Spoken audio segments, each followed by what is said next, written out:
Hi అండి. నమస్తే. బంధం విలువ తెలియని వారికి నీ స్థానం ఎంత గొప్పదైనా దిగజారిపోవాల్సిందే. మనసు విలువ తెలియని వారికి నీ మనసు ఎంత పంచినా దూరంగా ఉండిపోవాల్సిందే.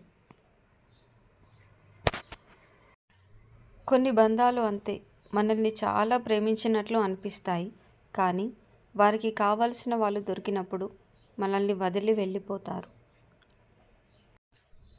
ఏ బంధమైనా ఉంటే అద్దంలా ఉండాలి, లేకపోతే నీడలా ఉండాలి.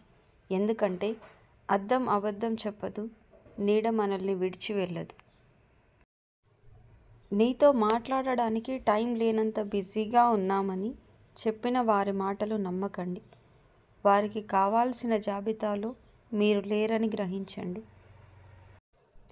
విలువైనది ఎప్పుడూ ఆ విలువ తెలియని వారికే దొరుకుతుంది. అది వస్తువైనా, విలువైన బంధమైన.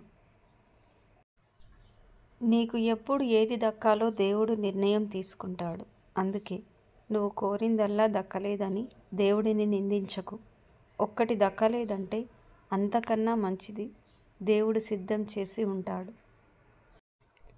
నువ్వు ఎన్నిసార్లు మోసం చేసినా కనిపెట్టలేకపోతున్నారని ఆనందపడిపోకు.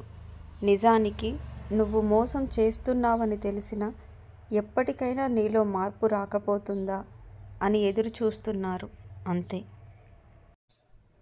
కొన్ని ప్రశ్నలకు నిశ్శబ్దమే సమాధానం. కొన్ని సందర్భాలలో చిరునవ్వే సరైన స్పందన. థ్యాంక్ యూ ఫర్ వాచింగ్ అండి. ఈ వీడియో మీకు నచ్చినట్లయితే ప్లీజ్ అండి like and subscribe. Thank you.